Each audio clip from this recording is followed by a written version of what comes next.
지금 보시는 것처럼 당대표 후보자 결선 투표 모바일 최종 투표율이 39.75%로 집계가 됐는데 지난 20일에 진행된 본경선 첫날 투표율 37.51%보다 약 2.24%포인트 정도 높은 수치입니다. 조금 전에 해석을 조금 가미해 주셨습니다만 조금 더 자세한 분석 좀 들어볼게요. 이 2.2%포인트 누구에게 유리하게 할 것인가, 표가 어디로 왔다 갔다 할 것인가 해석이 좀 분분한데 송 변호사님, 송 기자님 다시 의견 좀 들어볼게요. 현재 상황에서는 김문수 후보에게 유리하게 작용할 것으로 보여요. 김문수 후보에게 유리하다. 예, 그거는 왜 그러냐면요. 자, 지난주에 있었던 본경선에서요. 투표를 한 책임당원 숫자가 33만 4,272명입니다. 네. 그 숫자는요. 작년 7월 23일에 있었던 전당대회 대비해서 책임당원 투표자 수가 7만 4천 명이 줄어든 겁니다. 그리고 올해 5월 2일에 있었던 대선 경선 결선 투표에 비교하면은 6만 8,209명이 줄어든 겁니다. 네. 자, 그러면은 이런 6만 8천 명에서 7만 4천 명 정도 되는 책임당원들은 대체로 중도 보수적인 성향을 갖고 있으면서 현재 국민의힘의 흐름 그리고 당대표 후보들이 마음에 들지 않아서 이 전당대회에서는 관망하고 있었다. 그러면서 투표를 하지 않고 유보했다라고 볼 수 있습니다. 그런데 그렇게 유보했던 당원들 중에 새로 투표에 참여한 사람들이 있다면은 그들은 적어도 한동훈 전 대표의 메시지에 반응했을 가능성이 상당히 있어요. 그리고 앞서도 말씀드렸듯이 이제는 그 메시지의 해석이 장동혁 후보에 대한 반대 투표를 해달라고 하는 의미가 상당히 명징해진 상황입니다. 정당의 전당대회에서 당대표 투표까지 할 정도의 당원들이면 굉장히 정치 고관여층이거든요. 그리고 뉴스에 대한 반응도 빠릅니다. 그러면 앞서 말씀드렸듯이 지금 투표한 책임당원 중에서는 4.8%에 해당하는 숫자가 새로 들어왔을 때 그것이 김문수 후보 쪽에 상당히 쏠렸다고 한다면은 이 결선 투표의 결과를 가를 정도의 변수가 된다라고 보는 것이죠. 어떤 수치적으로 김문수 후보가 유리할 수밖에 없는 구조에 대해서 설명해 주셨는데 장 변호사님 의견 어떠세요? 일단 손 변호사님 말씀에도 일리가 있는데요. 저는 좀 다른 시각에서 한번 보자면 지금 일단 2.24% 이 투표자들은 아마 적극적인 투표자일 겁니다. 본인의 의사를 적극적으로 또 표명해주고 싶어 하시는 그런 당원들일 텐데요. 그렇다라고 한다면 물론 말씀 주신 것처럼 한동훈 전 대표의 어떤 그런 메시지가 영향을 미쳐서 김문수 후보에게 가는 표심일 수도 있습니다. 그러나 앞서 말씀드린 것처럼 김문수 후보가 뭐 한동훈 후보나 또는 뭐 찬탄 후보들을 품겠다라는 이런 포용의 정책을 이야기를 하면서 오히려 강성 당원들의 입장에서는 실망을 했을 수 있는 그런 여론들이 형성될 수 있거든요. 그렇다면 보다 선명한 장동혁 후보에게 투표를 해야겠다라고 김문수 후보로부터 이탈할 수 있는 표도 분명히 생길 거라고 생각이 듭니다. 그런 면에서 본다라고 한다면 지금 이번 전당대회가 사실 결선에는 찬탄 후보는 아예 올라가지도 못할 정도로 지금 강성의 목소리들이 점철되어 있는 전당대회 아니겠습니까? 그렇기 때문에 장동혁 후보가 좀 더 선명하고 강한 메시지를 내고 있기 때문에 그런 면에서는 저는 이 2.24%의 투표율이 아마 장동혁 후보에게로 가는 그러니까 김문수 후보에서 오히려 장동혁 후보로 이탈하는 그런 투표수일 수도 있겠다라는 생각도 듭니다. 어떤 포용에 대한 메시지가 오히려 김문수 후보에 대한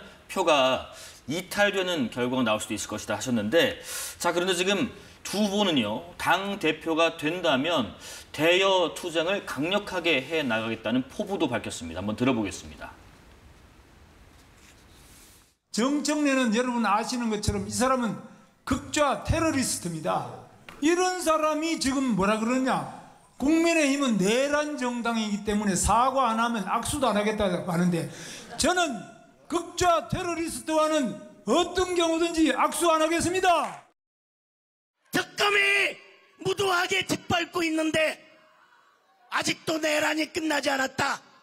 우리 당에 내란 동조 세력이 있다며 국민의힘과 우리 동지들을 팔아넘기는 것, 그게 부끄러운 겁니다, 여러분. 이미 선출된 지금 최고위원 또 선출될 당대표 이들의 조합이 여당과의 관계를 어떻게 설정할까 싶습니다. 지금 김문수 후보 역시 뭐 악수 어떤 경우인지 하지 않겠다라고 했고 장동혁 후보 이 동지들을 팔아넘기는 것 같은 행위 에 언급을 하면서 이 내란 동조 세력이 있다는 그 주장이 부끄러운 것이다. 역시 강경한 대여 투쟁에 대한 의지를 밝혔는데 어쨌든 지금 국정의 파트너로서 민주당에서도 제1야당의 대표와의 협치를 바라고는 있을 텐데 정청래 후보가 악수하지 않겠다고 밝힌 것처럼 뭐 두 사람 중에 어떤 사람이 대표가 될지 모르겠습니다만은 강경한 대여 투쟁 의지를 이미 밝히고 있습니다. 그렇죠. 아무래도 지금 또 선거 중이기 때문에 네. 더욱더 선명하고 강경한 목소리가 나올 수 있겠다라는 점을 감안하고 보다고 하더라도 전당대회 이후에 특히 이제 여야의 어떤 협치 모습들이 난항이 되지 않을까라는 우려는 모든 국민들이 갖고 계실 것 같습니다. 네. 사실상 국민의힘 전당대회 과정이 강성의 목소리로 점철이 되었고 결선에는 결국 찬탄 후보도 아무도 올라가지 못한 상황이거든요. 그런 상황에서 뭐 김문수 후보나 장동혁 후보 중에 누가 되더라도 이번 지도부가 좀 더 강경의 목소리 그리고 조금 더 오른쪽으로 가 있는 그런 정당이 될 것이다라는 점은 이젠 자명해진 것 같습니다. 그렇다면 민주당 입장에서도 사실 협치를 거부하겠다, 뭐 악수를 안 하겠다, 뭐 이런 취지였다라기보다는 결국 정청래 대표도 국민의힘이 반성하고 혁신하고 달라지기를 바라는 그러니까 변화를 촉구하는 저는 메시지였다라고 생각이 들거든요. 예. 그런데 오히려 국민의힘이 전당대회 이후에 국민의 마음에서 더욱더 멀어지면서 조금 더 강성한 목소리가 계속 나오게 된다라고 한다면 사실상 협치가 어려워지지 않을까라는 우려가 분명히 드는 지점은 있고요. 네. 그럼에도 뭐 여당으로서는 일단 새로 탄생하는 지도부가 누가 되는지를 보면서 또 절차에 따라 나오게 되는 지도부이기 때문에 또 협치할 수 있는 방법이 어떤 것이 있는지 이런 부분들은 찾아보지 않을까라는 생각도 듭니다. 내일 어느 분이 되시냐에 따라서 이 대여 관계 설정이 좀 달라질지 아니면 한 목소리를 낼지 궁금하네요. 저는 대여 관계에는 어느 분이 당대표로 선출되든 큰 차이가 없을 걸로 예. 봅니다. 왜냐하면은 기본적으로 가는 말이 고와야 오는 말이 고운 것 아니겠습니까? 지금 정청래 민주당 대표의 언행은 대단히 말의 무게중심이 높아요. 그러면서 악수는 사람과 하는 것이다. 뭐 국민의힘은 10번, 100번도 해산할 수 있다.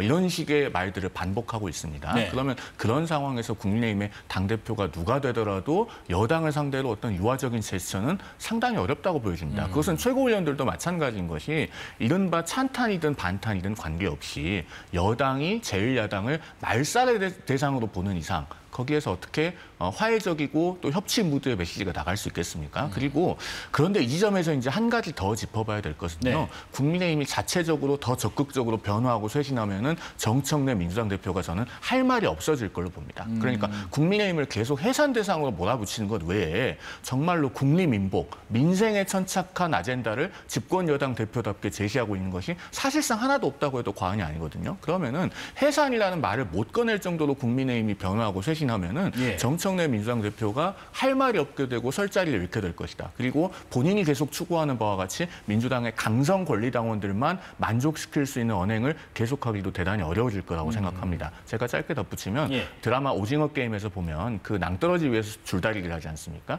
그 줄다리기를 이기는 방법은 앞으로 세 걸음 가서 상대방이 넘어지게 하는 겁니다. 뒤로 계속 잡아당긴다고 해서 상대방이 넘어지는 게 아니거든요. 거기에서 시사점을 얻는다면 국민의힘의 앞으로 새 지도부가 대여 전략을 어떻게 가져가야 될지도 해답이 나올 수 있지 않을까 하는 생각을 해봅니다.